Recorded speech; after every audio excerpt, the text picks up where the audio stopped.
여러분 안녕하십니까? 광주 MBC 뉴스데스크 시작합니다. 환경부가 국립공원 무등산의 면적을 늘리는 방안을 추진하고 있습니다. 새로 국립공원으로 편입될 땅은 대부분 화순에 속해 있는데요. 화순군과 주민들은 절대 안 된다며 반발하고 있습니다. 우종훈 기자가 취재했습니다. 무등산 국립공원은 광주 북구와 동구, 전남 화순과 담양 7,500여 헥타르에 걸쳐 분포하고 있습니다. 환경부는 이에 더해 0.77제곱킬로미터, 즉 축구장 93개 면적을 국립공원으로 추가 지정하는 방안을 추진 중입니다. 10년마다 국립공원의 생태계를 살펴 훼손된 부분은 제외하고 보존 가치가 높은 곳은 추가 지정하도록 하는 관련법에 따른 절차입니다. 환경부는 지난해부터 생태계를 분석해 나온 조정 결과를 주민들에게 발표했는데 새로 편입되는 면적의 84%가 화순군에 속해 있습니다. 화순군과 주민들은 강력히 반발했습니다. 국립공원 경계 지역에 사는 주민과 임업에 종사하는 주민의 재산권 침해가 우려되고 만연산 탐방로 같은 관광지가 국립공원이 되면 과도한 제재가 가해져 지자체 사업에도 지장을 받을 것이라는 겁니다. 무조건 결사 반대입니다. 선택 여지가 없습니다. 우리 땅을 우리는 지키하겠습니다. 독도는 우리 땅 하겠지. 이에 대해 환경부는 추가 지정되는 모든 면적은 국공유지로 재산권이 침해될 것이란 우려는 오해라고 설명했습니다. 마을은 안 들어갑니다. 아까 말씀드렸지만 마을은 대부분 사유지지 않습니까? 사유지는 대상 자체가 아닙니다.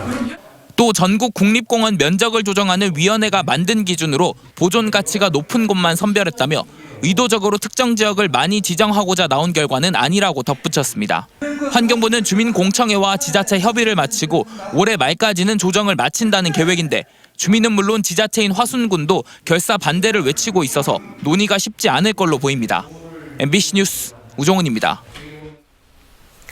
무등산이 국립공원으로 승격한 뒤 수달과 같은 멸종위기 동물들이 잇따라 포착되고 있습니다.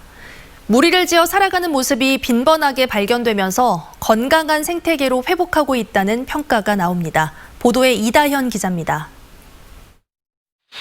국립공원 무등산의 한 계곡, 야행성인 수달무리가 사람이 없는 계곡을 차지하고 자유롭게 움직이고 있습니다. 사냥한 생선을 바위에 올려놓고 먹기도 하고 물속에 들어가 수영을 즐기기도 합니다. 수달뿐만 아니라 멸종위기 2급인 독수리무리가 무등산 상공을 자유롭게 활공하고 어미와 새끼 살기 꿩사냥을 시도하는 모습까지 발견되고 있습니다. 그동안에는 산발적으로 발견됐던 멸종위기 동물들의 모습이 빈번하게 포착되면서 생태계 본연의 모습으로 돌아가고 있습니다. 훼손지 복원, 자연자원 조사 등 무등산 국립공원 생태계 보존을 위한 노력의 결과로 다양한 야생동물이 서식하고 있는 것을 이번에 확인할 수 있었습니다. 무등산에 서식하는 멸종위기 야생생물은 도립공원 시절 10종에 불과했지만 현재는 2배 넘게 증가해 25종이 서식하고 있고 천연기념물도 9종에서 13종으로 늘어났습니다. MBC 뉴스 이다현입니다. 봄철 새싹이 움틀 시기에 시작하던 대학 캠퍼스의 활기가 낙엽과 함께 찾아왔습니다. 2학기 중간고사를 끝낸 일부 대학이 대면 수업을 재개하면서 학생들이 북적이기 시작했고 주변 상권도 활기를 되찾았습니다. 이재원 기자의 보도입니다. 오색의 단풍과 함께 대학 캠퍼스에 활기가 찾아왔습니다. 코로나19 이후 불가능할 것 같았던 캠퍼스 생활이 다시 시작됐고 올해 입학한 20학번 새내기는 처음으로 대학에서 수업을 받게 됐습니다. 학교 나와서 이제 친구들 만나보니까 좀 이제 밖으로 표출하는 계기가 되어서 너무 좋았던 것 같습니다. 카톡으로만 친해지는 것보다는 얼굴 보고 친해지는 게 좋으니까 그런 점에서 좋은 것 같아요. 2학기 중간고사가 끝난 지난주부터 조선대와 전남대 등 일부 대학이 수강 인원 50명 이하인 과목에 대해 대면 수업에 들어갔습니다. 또 비대면 수업을 병행하던 일부 과목도 대면 수업으로 전환하면서 전체 강의의 50% 이상이 대면으로 진행되고 있습니다. 학생들한테 바로바로 이렇게 물어볼 수 있고 피드백할 수 있는 그런 기회 면에서 대면 수업을 하니까 여러 가지 면에서 참 좋게 생각하고 있습니다. 다시 돌아온 캠퍼스는 많은 것이 달라졌습니다. 마스크 착용과 발열 체크가 의무화됐고 옆자리를 비워야 강의를 들을 수 있습니다. 무엇보다 학교를 찾는 인원이 급증한 만큼 대학에서도 방역을 최우선 과제로 삼아 긴장감 속에 수업을 진행하고 있습니다. 저희들만 조마조마하겠습니까? 세계가 그러니까 아마 코로나하고 앞으로 같이 살아가야 된다는 그런 입장에서 최선을 다하고 열심히 하고 있습니다. 학생들이 다시 학교를 찾으면서 개점 휴업 상태였던 주변 상권도 오랜만에 활기를 띠기 시작했습니다. 이 정도라도 오니까 좀. 예, 그치요. 이 정도라도. 고맙게 생각하고 있어요. 이 정도라도. 하지만 다시 돌아온 캠퍼스의 낭만은 일부 대학에 그치고 있습니다. 광주대와 호남대 등 일부 대학은 2학기 동안 비대면 수업을 원칙으로 하고 있어 본격적인 캠퍼스의 활력은 내년 봄에나 찾아올 것으로 보입니다. MBC 뉴스 이재원입니다. 더불어민주당 광주 광산갑과 광산을 위원회가 자치구간 경계 조정과 관련해 반대 입장을 공식화했습니다. 민주당 광산구 갑을위원회는 공동 성명서를 내고 주민의 동의 없는 광산구 첨단 1동과 2동의 북구 편입을 절대 받아들일 수 없다고 발표했습니다.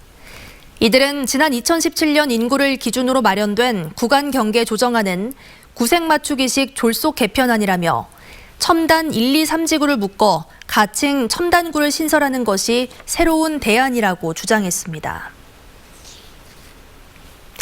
나주시의회 의원들이 광주시의회를 찾아 나주 SRF 열병합발전소 문제 해결에 적극 나서달라고 촉구했습니다.